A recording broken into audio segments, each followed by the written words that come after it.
กองประชุมครบคณะครั้งที่13ของคณะบริหารงานศูนย์กลางภาคสมัยที่11ซึ่งเป็นกองประชุมที่มีความหมายสำคัญ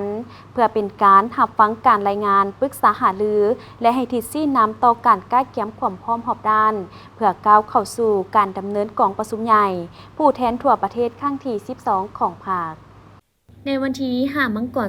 2026คณะบริหารงานศูนย์กลางภาคได้ดำเนินกองประชุมครบคณะครั้งที่13สมัยที่11ภายใต้การเป็นประธานของสหายทองลุ้นศรีสุฤทธิ์เลขาธิการใหญ่คณะบริหารงานศูนย์กลางภาคประธานประเทศโดยการเข้าร่วมของบรรดาสหายคณะบริหารงานศูนย์กลางภาคสมัยที่11กองประชุมครั้งนี้มีความหมายสำคัญและถือเป็นกองประชุมครั้งสุดท้ายในสมัยที่11เพื่อรับฟังการรายงานปรึกษาหารือและให้ทิศชี้นำต่อการก้าวเกี่ยมความพร้อมรอบด้านเพื่อก้าวเข้าสู่การดำเนินกองประชุมใหญ่ผู้แทนทั่วประเทศครั้งที่12ของภาคซึ่งจัดขึ้นในระยะวันที่6-8 มังกร 2026ที่หอประชุมแห่งชาติคณะบริหารงานศูนย์กลางภาคได้พร้อมกันตีราคาว่าผ่านการห่างหาก้าวเกี่ยมเวียกงานต่างๆที่อนุกรรมการเกี่ยวข้องได้ดำเนินการมาอย่างเป็นระบบและเป็นขบวนการกว้างขวางอย่างต่อเนื่องมาฮอดเวลานี้ถือได้ว่า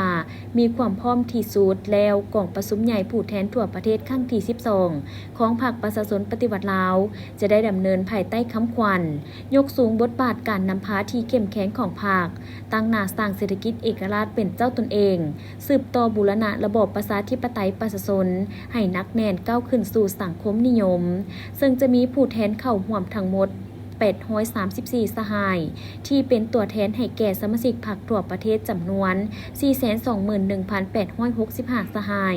ถือเป็นกองประชุมที่มีความหมายสำคัญประวัติศาสตร์เป็นบัตรเลี้ยวสำคัญในการสืบต่อยู่แห่งการผันขยายแนวทางเปลี่ยนแปลงใหม่รอบด้านมีหลักการของภาคสู่หลวงเลิกสร้างการหันเปลี่ยนที่แข็งแรงเลิกเซิงรอบด้านในการนำพาของพรรคประชาชนปฏิวัติลาวและเป็นบ้านสรุปถอดถอนบทเรียนจากพฤติกรรมตัวจริงและเป็นขีดหมายทางการเมืองในใส่ยกสูงบทบาทการนำพาที่เข้มแข็งของพรรคเพื่อบูรณะระบอบประชาธิปไตยประชาชน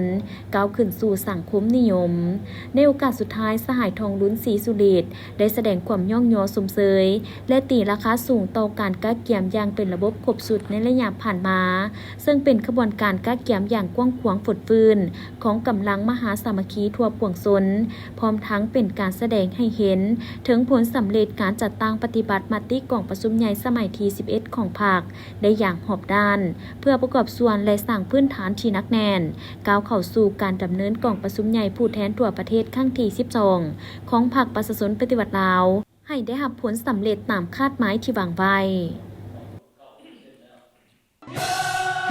สมเสยกองประชุมใหญ่ผู้แทนทั่วประเทศครั้งที่12ของพรรคประชาชนปฏิวัติลาวอย่างสุดใจ